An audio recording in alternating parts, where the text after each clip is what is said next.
ఈ నెల 15వ తారీఖు నాడు కార్తీక పౌర్ణమి. కార్తీక పౌర్ణమి ఎంత విశేషం అంటే శివకేశవులకు అత్యంత ప్రీతికరమైన మాసము, రోజు కూడా.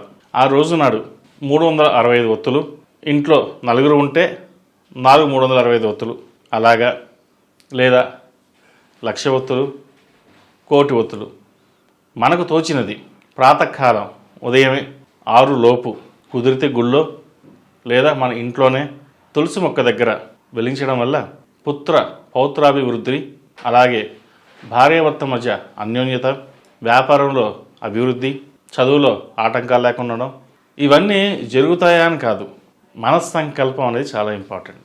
మనస్సంకల్పంతో స్వామివారిని అర్చించుకుని ఏదైతే కోరుకుంటామో కొంగు బంగారంలా ఉండి ఆశీర్వదిస్తారు పరమేశ్వరుడు. కాబట్టి ఈ కార్తీక పౌర్ణమి నాడు ఉపవాసాలు ఉండొచ్చు.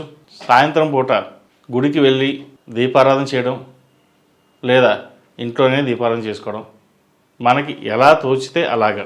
కొంతమందికి గుడికి వెళ్ళలేని వాళ్ళు ఉంటే, ఆఫీసులకి వెళ్ళలేని ఉంటే ఆఫీస్ నుంచి వచ్చిన తర్వాత స్వామివారి పూజ చేసుకుని తులసి కోట దగ్గర దీపం వెలిగించండి చాలు. దానివల్ల ఎంతో పుణ్యం ఫలిస్తుంది. ఈ కార్తీక దీపం వెలిగించడం వల్ల విశేషమైన ఫలితాలు లభిస్తాయి. పెళ్లి కాని వారికి పెళ్లి సంబంధం కుదురుతుంది. ఉద్యోగస్తుల్లో మంచి మార్పు లభిస్తుంది. అలాగే భార్యాభర్తల మధ్య చిన్న చిన్న విభేదాలు ఉంటే తొలగిపోతాయి. విద్యలో ఆటంకాలు లేకుండా ఉంటాయి. ప్రతిదీ ఏదైనా సరే, ఎటువంటి చిన్న చిన్న అడ్డంకులు ఉన్నా సరే తొలగిపోయి ఆ పరమేశ్వరుడి అనుగ్రహం మీకు ఎల్లవేళలా ఉంటుంది. కాబట్టి ఈ కార్తీక పౌర్ణమి నాడు ఎంత వీలైతే అంత శివధ్యానం, శివారాధన చేయించండి, మంచి ఫలితాలు సంప్రాప్తిస్తాయి. ఈ కార్తీక పౌర్ణమి రోజున లక్ష బిల్వార్చన, ఏకాదశి రుద్రాభిషేకం, అలాగే సత్యనారాయణ స్వామి వ్రతాలు. పౌర్ణమి నాడు సత్యనారాయణ స్వామి వ్రతం చేసుకోవడం ఎంతో శ్రేష్టం. ఆ నారాయణుని అనుగ్రహం అందరికీ లభిస్తుంది కాబట్టి వ్రతాలు చేసుకోండి. దానివల్ల మంచి ఫలితాలు సంప్రాప్తిస్తాయి. శివరూపాయ విష్ణువే, విష్ణు రూపాయ శివే. అంటే శివుడికి విష్ణు ఆరాధ్యుడు, అలాగే విష్ణుకి శివుడు ఆరాధ్యులు.